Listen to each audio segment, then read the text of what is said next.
Ito pang isang mainit na issue. Sama-samang kinontra ng lahat ng senador ang People's Initiative para sa charter change na anilay lulusaw sa boses ng Senado. Ganito ang aking report. This Senate of the people will not allow itself to be silenced. Opisyal ng kinontra ng Senado ang pagsusulong ng People's Initiative sa pamamagitan ng isang manifesto. Si Senate President Mig Zubiri mismo ang nagbasa ng manifesto kanina bilang pagtindig laban sa inisyatibo para sa pag-amyenda ng 1987 Constitution o Charter Change na isinusulong ngayon sa Kamara.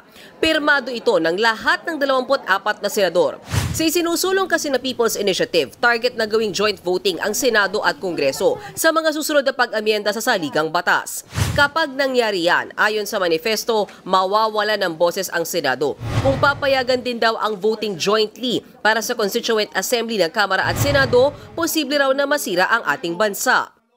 To allow joint voting will destroy the delicate balance between which our hard-won democracy rests.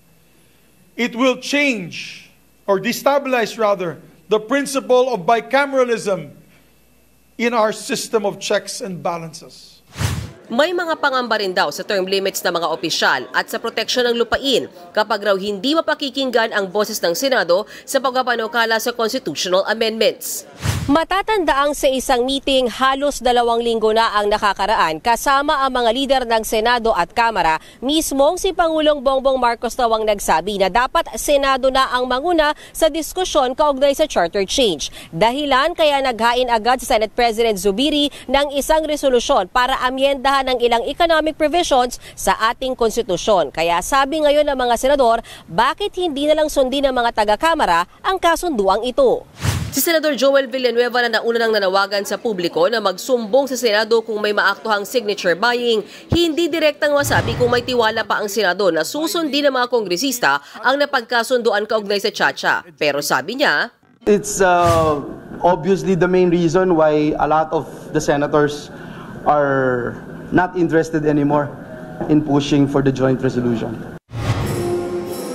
Kanina naman sa event na ika-125 anibersaryo ng pagtatag ng unang Republika ng Pilipinas sa Malolos, Bulacan, magkakasama sina Pangulong Bongbong Marcos, Senate President Zubiri at House Speaker Martin Romualdez. Itinanggi ng House Speaker na siya ang nasa likod ng mga bayaran sa pirma para sa People's Initiative.